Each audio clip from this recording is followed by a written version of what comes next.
শহরের কোলাহলের মাঝেই দাঁড়িয়ে ছিল একটি দোতলা বাড়ি। নিচের তলায় ছিল বেশ কয়েকটি দোকান, আর সেই দোকানগুলোর ঠিক ওপরেই ঘটে যায় এমন একটি ঘটনা যা পুরো এলাকাকে রীতিমতো স্তব্ধ করে দেয়। পুলিশ যখন বাড়িটির ওপর তলায় পৌঁছায় তখন তাদের সামনে উঠে আসে এক নির্মম দৃশ্য। সেখানে পড়েছিল ৩ জন মানুষের অর্ধপচা নিথর দেহ, আর সেই ৩টি দেহকে ঘিরেই তদন্ত পরে এমন এক জটিল দিকে মোড় নেয় যা অভিজ্ঞ তদন্তকারীদেরও রীতিমতো নাড়িয়ে দেয়। কি ঘটেছিল সেই বাড়িতে? কিভাবে একসঙ্গে ৩ জন মানুষের এমন পরিণতি হয়েছিল, আর ঠিক কী কারণে এই ঘটনা এত রহস্যময় হয়ে উঠেছিল?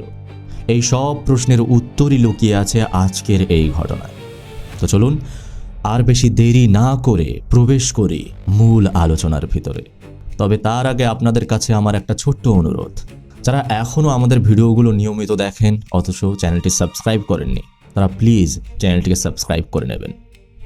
তো চলুন শুরু করা যাক। তারিখটা ছিল 2 জুন 2026। উত্তরপ্রদেশের প্রয়াগরাজ শহরের একটি ব্যস্ত এলাকা। সাউথ মালাকা নামের সেই এলাকায় মেইন রোডের চৌরাস্তার ধারেই দাঁড়িয়েছিল একটি বিলাসবহুল দোতলা বাড়ি। প্রায় ৮,০০০ স্কোয়ার ফিট জায়গা জুড়ে তৈরি এই বাড়িটির নিচতলায় প্রায় 14টি দোকান ছিল, আর উপরের তলায় বসবাস করতেন একটি কোটিপতি পরিবার। প্রতিদিনের মতোই সেই দোকানগুলোতে স্বাভাবিক ব্যবসা চলত।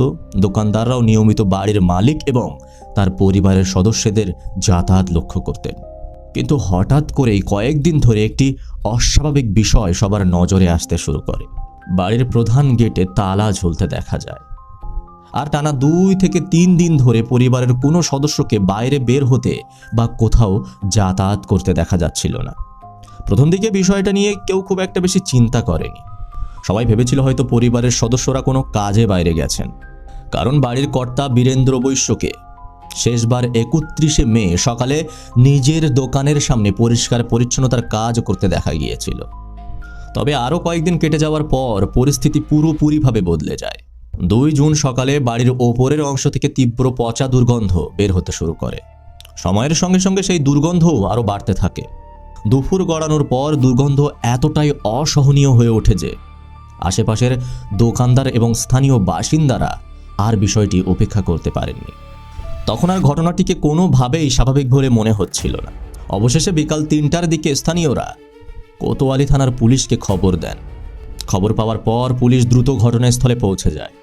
এরপর সিঁড়ির মুখে থাকা সেই গেটের তালাটা ভেঙে উপরে তালায় প্রবেশ করে, আর ভিতরে ঢুকতেই তাদের সামনে উঠে আসে এক ভয়াবহ দৃশ্য। সিঁড়ির ঘরের মেঝেতে চাদর এবং কম্বলের স্তূপের নিচে চাপা পড়েছিল বাড়ির বড় মেয়ে 45 বছর বয়সী মীনাক্ষী বৈশ্যের নিথর দেহ।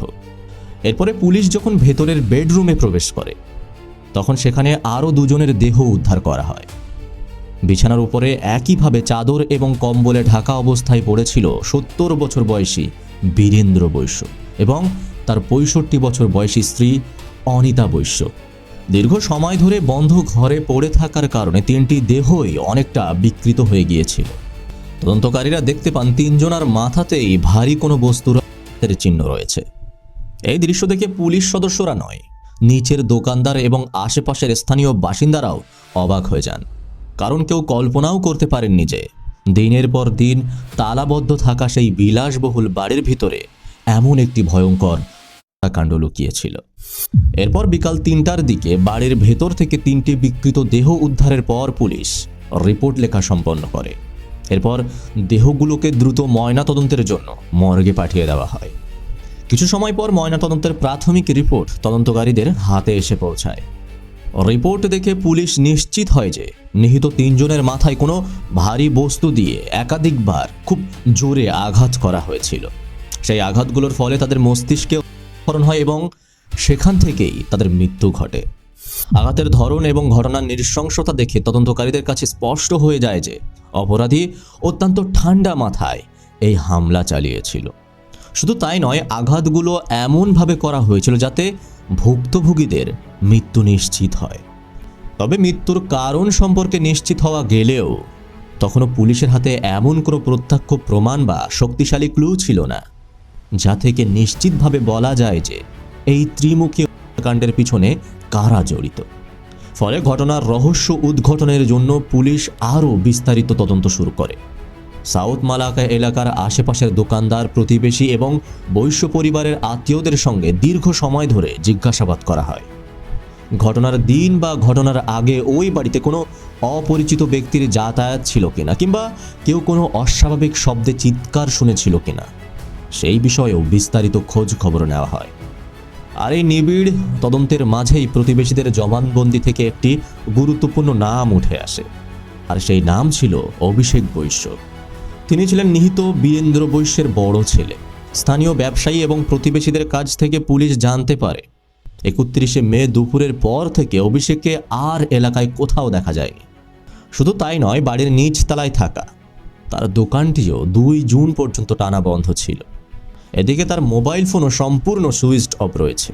নিজের মা, বাবা এবং বোন ঘরের ভিতরে নিথর অবস্থায় পড়ে আছেন, অথচ পরিবারের বড় ছেলে ঘটনার পর থেকেই রহস্যময়ভাবে নিখোঁজ। এই বিষয়টি পুলিশের মনে গভীর সন্দেহের সৃষ্টি করে। ফলে তদন্তকারীরা অভিষেক বৈশ্যকে গুরুত্বের সঙ্গে পর্যবেক্ষণ করতে শুরু করে। এই সমস্ত তথ্য এবং পরিস্থিতি বিশ্লেষণ করার পর পুলিশ তাকে এই নৃশংস হত্যাকাণ্ডের প্রধান সন্দেহভাজন হিসাবে তালিকার শীর্ষে রাখে। পারিবারিক কোনো বিরোধ বা সম্পত্তি সংক্রান্ত লোভের কারণেই হয়তো অভিষেক এই ঘটনা ঘটিয়ে আত্মগোপন করেছে। এরপরে এই নতুন সূত্রকে কেন্দ্র করে পুলিশ কয়েকটি বিশেষ টিম গঠন করে। এরপর আসে 2 জুনের 2026-এর সেই পরবর্তী সময়। 3 জনের দেহ উদ্ধারের পর ওই দিনেই সন্ধ্যার দিকে এলাকায় কয়েকজন দোকানদার এবং প্রতিবেশী গভীর উদ্বেগ নিয়ে আবারও ঘটনাস্থলে থাকা পুলিশ কর্মকর্তাদের কাছে ছুটে আসেন। তারা পুলিশকে জানান উপরতলার তীব্র দুর্গন্ধের উৎস খুঁজতে গিয়ে তারা আবারও একটি গুরুত্বপূর্ণ বিষয় লক্ষ্য করেছেন। বাড়ির নিচ তলায় থাকা অভিষেক বৈশ্যের নিজস্ব কেমিক্যালের দোকান থেকেও এই ধরনের পচা এবং তীব্র দুর্গন্ধ বের হচ্ছে। এই খবর পাওয়ার সঙ্গে সঙ্গেই কোতোয়ালি থানার তদন্তকারী দল দ্রুত সেই বদ্ধ দোকানের সামনে পৌঁছে যায়।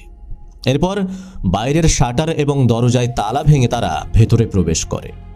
দোকানের ভেতরে ঢুকেই তাদের সামনে উঠে আসে আরেকটি চাঞ্চল্যকর এবং স্তব্ধ করে দেওয়ার মতো দৃশ্য। দোকানের মেঝেতে পড়েছিলেন স্বয়ং অভিষেক বৈশ্য।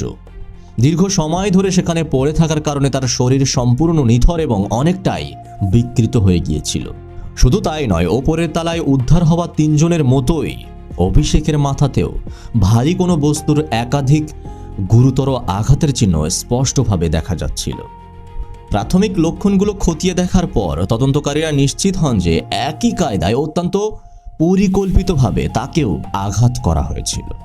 এই দৃশ্য দেখার পর পুরো তদন্তের মোড় মুহূর্তের মধ্যে বদলে যায়। কারণ এতক্ষণ পর্যন্ত আশেপাশের তথ্য প্রমাণ এবং পরিস্থিতির ভিত্তিতে অভিষেককেই এই হত্যাকাণ্ডের মূল পরিকল্পনাকারী এবং প্রধান সন্দেহভাজন হিসাবে মনে করা হচ্ছিল। কিন্তু এখন দেখা গেল সেও এই ঘটনার একজন শিকার।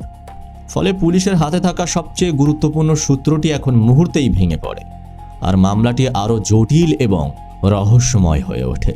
এদিকে ঘটনাস্থলের দেওয়াল এবং কার্ডবোর্ডে লেখা কিছু রহস্যময় শব্দ তদন্তকারীদের নজরে আসে।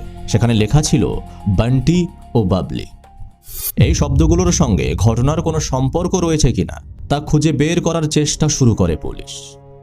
এরপরে মামলাটিকে সম্পূর্ণ একটি নতুন দিকে এগিয়ে নিয়ে যাওয়া হয়। তদন্তের এই জটিল পর্যায়ে এসে পুলিশ বৈশ্য পরিবারের পারিবারিক ইতিহাস আরও গভীরভাবে খতিয়ে দেখতে শুরু করে। আশেপাশের প্রতিবেশী এবং বীরেন্দ্র বৈশ্যের আত্মীয় স্বজনদের জিজ্ঞাসাবাদ করার পর তদন্তকারীরা একটি গুরুত্বপূর্ণ তথ্য জানতে পারেন। তারা জানতে পারেন বীরেন্দ্র বৈশ্যের আরও একজন ছেলে রয়েছে। সে হলো তার ছোট ছেলে অশ্বিনী বৈশ্য, যার বয়স ছিল মাত্র 36 থেকে 37 বছর। পুলিশ তখন এই শব্দ দুটির প্রকৃত অর্থ এবং ঘটনার সঙ্গে এর সম্পর্ক খুঁজে বের করার চেষ্টা শুরু করে। স্থানীয় বিভিন্ন রেকর্ড এবং পূর্ণ তথ্য ঘেঁটে তদন্তকারীরা জানতে পারে অশ্বিনী এবং তার স্ত্রী ঋতু এলাকায় জালিয়াতি ও প্রতারণার বিভিন্ন কর্মকাণ্ডের সঙ্গে জড়িয়ে থাকার অভিযোগে স্থানীয়দের কাছে বান্টি বাবলি নামে পরিচিত। শুধু তাই নয়, 2024 সালে উত্তরপ্রদেশের পুলিশের একটি বিশেষ ফোর্স তাদের দুজনকেই গ্রেপ্তার করেছিল। ফলে দেওয়ালে লেখা এই নামগুলোর গুরুত্ব আরও বেড়ে যায়। কারণ তদন্তকারীরা মনে করেছিলেন মৃত্যুর আগে পরিবারের কেউ হয়তো খুনিদের চিনতে পেরে এই শব্দগুলো লিখে গুরুত্বপূর্ণ ইঙ্গিত রেখে গেছেন।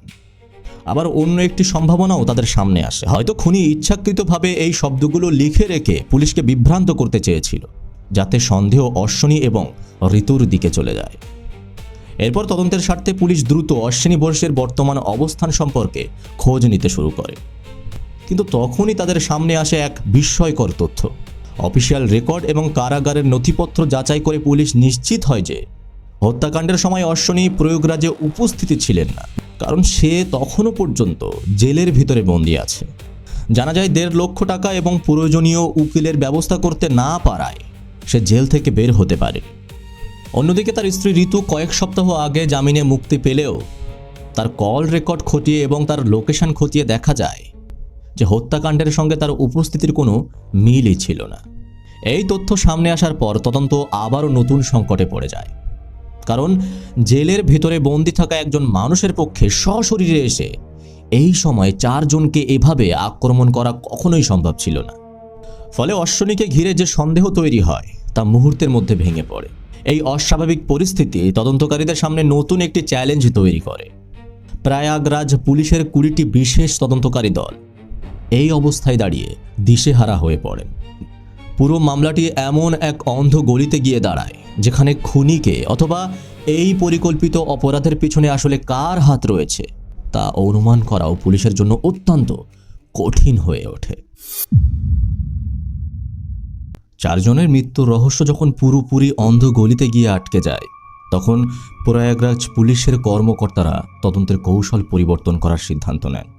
প্রচলিত তদন্তের পদ্ধতিতে যখন কোনো গুরুত্বপূর্ণ অগ্রগতি পাওয়া যাচ্ছিল না, তখন পুলিশ আধুনিক প্রযুক্তি এবং ডিজিটাল ফরেন্সিকের সাহায্য নেওয়ার সিদ্ধান্ত নেয়।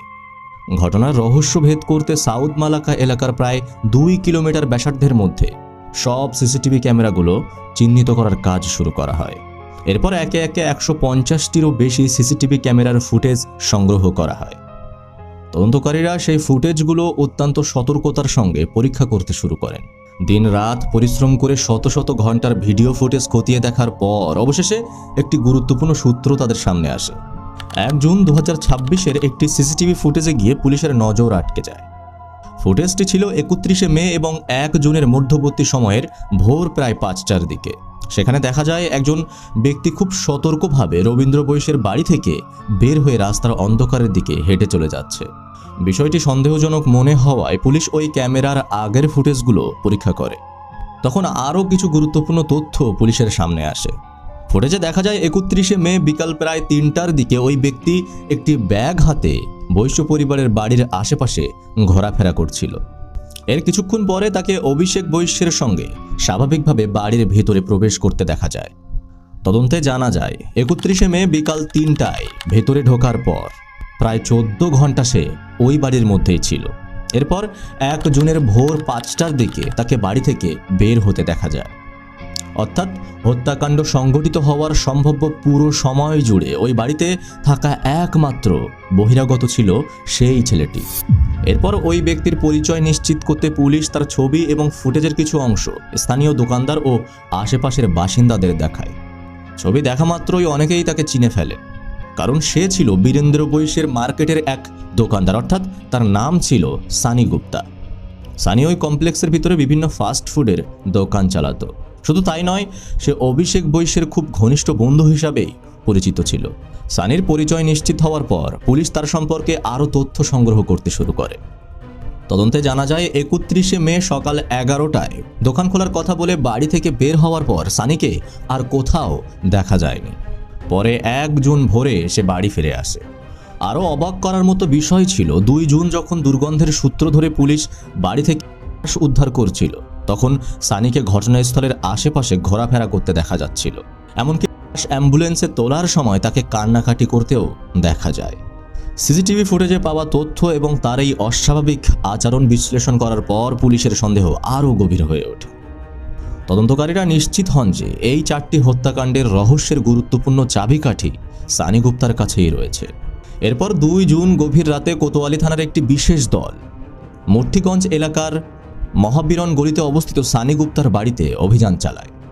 পুলিশ তাকে কোনো ধরনের সুযোগ না দিয়ে সরাসরি হেফাজতে নেয়। এরপর গভীর রাতেই তাকে থানায় নিয়ে আসা হয়। থানার সেই জিজ্ঞাসাবাদ কক্ষে সানিকে অভিজ্ঞ তদন্তকারীদের সামনে বসানো হয়। শুরুতে সানি নিজেকে সম্পূর্ণ নির্দোষ বলে দাবি করে। এমনকি তার হাতে থাকা ক্ষতচিহ্ন সম্পর্কে জানতে চাইলে সেটিকে কুকুরের কামড় বলে ব্যাখ্যা দেওয়ার চেষ্টা করে। কিন্তু খুব দ্রুতই পরিস্থিতি বদলে যায়।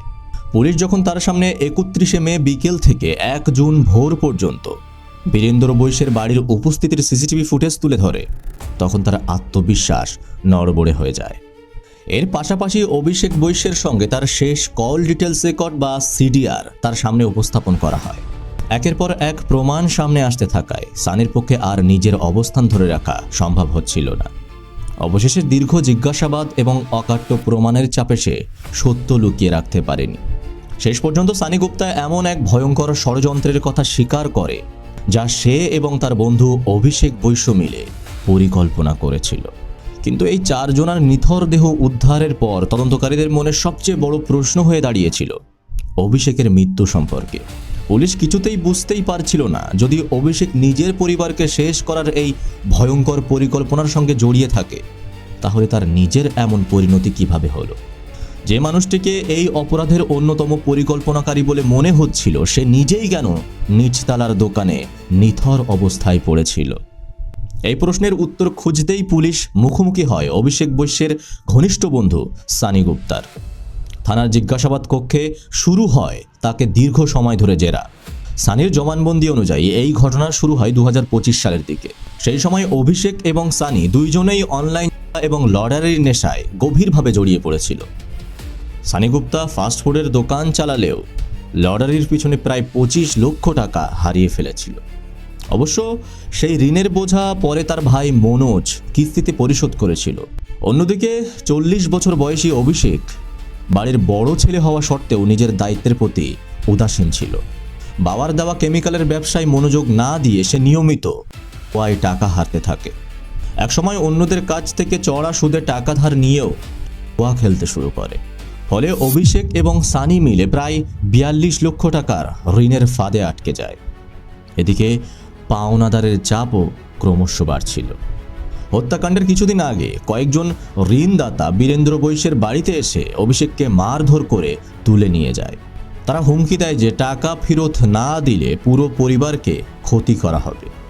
আর সেই সময় অভিষেকের বোন মীনাক্ষী কোনো মতে টাকা জোগাড় করে তাকে ফিরিয়ে আনে। এই ঘটনার পর বীরেন্দ্র বৈশ্য ছেলের উপরে আরও ক্ষুব্ধ হয়ে ওঠে। তিনি অভিষেককে বাড়ি থেকে বের করে দেওয়ার সিদ্ধান্ত নেন। এর আগেও 2022 সালে তিনি তাকে ত্যায্য ঘোষণা করে দিয়েছিলেন। একদিকে ঋণের চাপ, অন্যদিকে ছোট ভাই অশ্বিনীর মতো কোটি টাকার পৈতৃক সম্পত্তি থেকে বঞ্চিত হওয়ার ভয়। এই দুই সংকট অভিষেককে মানসিকভাবে কোণঠাসা করে ফেলেছিল। এই অবস্থাতেই অভিষেক এবং সানি একটি ভয়ঙ্কর পরিকল্পনা করে। তাদের ধারণা ছিল পরিবারের অন্য সদস্যদের সরিয়ে দিতে পারলে ঘর থেকে নগদ টাকা এবং গহনা হাতিয়ে নেওয়া যাবে, আর সেই সম্পদ দিয়ে তারা ঋণ শোধ করতে পারবে। পাশাপাশি ভবিষ্যতের সম্পত্তির মালিকানাও অভিষেকের হাতে চলে আসবে বলে তারা বিশ্বাস করেছিল। পরিকল্পনা অনুযায়ী তারা 31শে মে 2026 সালের তারিখটি বেছে নেয়। সে দিনটি ছিল রবিবার। অভিষেক জানতো দুপুরের পর তার বোন মীনাক্ষী কিছু সময়ের জন্য ওপরের তলায় থাকবে, আর দুপুর প্রায় 3টার দিকে সে সানিকে নিজের দোকানে ডেকে পাঠায় এবং সানি সেখানে পৌঁছানোর পর দুজন কিছু সময় একসঙ্গে সময় কাটায় এবং নিজেদের পরিকল্পনা নিয়ে শেষবার আলোচনা করে। বিকাল 5টার দিকে মীনাক্ষী সিঁড়ি দিয়ে নিচে নামছিল, আর ঠিক সেই সময় অভিষেক ও সানি ওপরের দিকে যাচ্ছিল। মাঝপথে মীনাক্ষীর সঙ্গে তাদের দেখা হয়ে যায়। এরপর মীনাক্ষীর উপরে আক্রমণ করা হয়। তিনি মেঝেতে পড়ে যান। তারপর তাকে টেনে সিঁড়ির উপরে নিয়ে আসা হয়। এরপর তারা ভেতরের রুমে যায়, যেখানে বীরেন্দ্র বৈশ্য এবং অনিতা বৈশ্য ঘুমিয়েছিলেন, অর্থাৎ অভিষেকের বাবা ও মা, এবং সেখানেও তাদের উপরে হামলা চালানো হয়। তদন্ত অনুযায়ী মাথায় একাধিক আঘাতের কারণে দুজনের মৃত্যু ঘটে। এরপরে অভিষেক আলমারির লকার খুলে ভেতর থেকে সোনার গহনা এবং অন্যান্য মূল্যবান জিনিস একটি ব্যাগে ভরে নেয়। পরে পুলিশ জানতে পারে গহনাগুলোর মোট ওজন ছিল প্রায় 1 কেজিরও বেশি এবং আনুমানিক মূল্য ছিল প্রায় 1.5 কোটি টাকা। লুটপাটের পর তারা দুজনে নিচে অভিষেকের কেমিক্যালের দোকানে ফিরে আসে। সেখানে বসেই তাদের লুট করার সম্পত্তি ভাগ করার কথা ছিল, কিন্তু ঠিক সেখানেই ঘটনার সবচেয়ে বড় মোড় আসে। গহনার পরিমাণ দেখে অভিষেকের মনে আরও বেশি লোভ জন্ম নেয়। সানির দাবি অনুযায়ী পূর্ব চুক্তি ছিল সবকিছু সমান ভাগে ভাগ হয়ে যাবে, কিন্তু অভিষেক তাকে 5টি সোনার গহনা দিয়ে পরে দেওয়ার কথা বলে। এতে সানি ক্ষুব্ধ হয়ে ওঠে। একই সঙ্গে তার মনে ভয়ও কাজ করতে শুরু করে। সে ভাবতে থাকে যে মানুষ নিজের পরিবারের সদস্যদের ক্ষতি করতে দ্বিধা করেনি সে হয়তো ভবিষ্যতে তাকেও সরিয়ে দিতে পারে। এই অবিশ্বাস এবং ক্ষোভ থেকেই তাদের মধ্যে বিরোধ তৈরি হয়। সানির বক্তব্য অনুযায়ী এক পর্যায়ে সে অভিষেকের উপরে হামলা চালায় এবং লোহার পাইপ দিয়ে তার মাথায় বারবার আঘাত করে। এরপরে অভিষেকও মৃত্যুর শিকার হয়। এরপর সানি সমস্ত গহনা নিজের কাছে রেখে দেয়। ঘটনার পর সে প্রমাণ লোপাটের চেষ্টা করে। তদন্তে জানা যায় সে বিভিন্ন রাসায়নিক দ্রব্য বা ডিটারজেন্ট পাউডার ব্যবহার করেছিল। পরে সে ওপরের তলায় গিয়ে দেহগুলোর উপরে চাদর, কম্বল এবং কাপড় চাপা দেয়। এছাড়াও বিভিন্ন জিনিসপত্র লুকিয়ে ফেলার চেষ্টা করে। এরপর সানি দীর্ঘ সময় ধরে বাড়ির ভিতরে থাকা বিভিন্ন চিহ্ন মুছে ফেলার চেষ্টা করে। তার ধারণা ছিল রাসায়নিক কাপড় এবং বদ্ধ ঘরের কারণে কয়েকদিন পর্যন্ত কেউ কিছুই বুঝতে পারবে না। কিন্তু তার সেই হিসাব ভুল প্রমাণিত হয়। উত্তরপ্রদেশের তীব্র গরমে মাত্র 2 দিনের মধ্যেই দেহগুলো থেকে তীব্র দুর্গন্ধ বের হতে শুরু করে। আর সেই দুর্গন্ধ শেষ পর্যন্ত পুরো ঘটনার রহস্য ফাঁস করে দেয়। প্রিয় দর্শক, সানি গুপ্তা নিজেকে যতই চালাক ভাবুক না কেন শেষ পর্যন্ত সে আইনের হাত থেকে বাঁচতে পারেনি। তার স্বীকারোক্তির ভিত্তিতে পুলিশ সানির দোকানের ছাদ থেকে লুকিয়ে রাখা একটি ব্যাগ উদ্ধার করে। সেই ব্যাগে পাওয়া যায় 1 কেজিরও বেশি গহনা এবং 360 গ্রাম রূপা এবং কিছু নগদ টাকা। উদ্ধার হওয়া এসব সম্পদের মোট মূল্য ছিল 1.5 কোটি টাকা, যেটা আমি আপনাদের একটু আগেই বলেছি। এই মর্মান্তিক ঘটনার পর বৈশ্য পরিবারের সম্পত্তি নিয়ে একটি জটিল পরিস্থিতি তৈরি হয়। তবে আইনের বিশেষজ্ঞদের মতে অশ্বিনী বৈশ্যকে পরিবার থেকে বেদখল করা হলেও পৈতৃক সম্পত্তির ভিত্তিতে তার আইনি অধিকার পুরোপুরি শেষ হয়ে যায়। আর যেহেতু এই হত্যাকাণ্ডের সঙ্গে তার কোনো সরাসরি সম্পৃক্ততা নেই এবং ঘটনার সময় সে জেলেই বন্দী ছিল, তাই বর্তমানে কয়েক কোটি টাকার সেই সম্পত্তির একমাত্র আইনি উত্তরাধিকারী হিসাবে অশ্বিনীর নামই সামনে আসে। অর্থাৎ ঘোষণা হিসাবে অশ্বিনী এই সম্পত্তির মালিকানা পায়। একটি ভুল সিদ্ধান্ত, সীমাহীন লোভ এবং বিশ্বাসঘাতকতা কিভাবে একটি সম্পূর্ণ পরিবারকে ধ্বংস করে দিতে পারে, এই ঘটনা তারই একটি নির্মম উদাহরণ। তো যাই হোক প্রিয় দর্শক, ভিডিও আর বেশি দীর্ঘ করলাম না। আজকের ঘটনা এই পর্যন্ত। দেখা হবে পরের কোনো ভিডিওতে। সে পর্যন্ত সুস্থ থাকবেন, ভালো থাকবেন, সতর্ক থাকবেন এবং কাউকে মন প্রাণ দিয়ে বিশ্বাস করার আগে তাকে ভালোভাবে যাচাই করে নেবেন।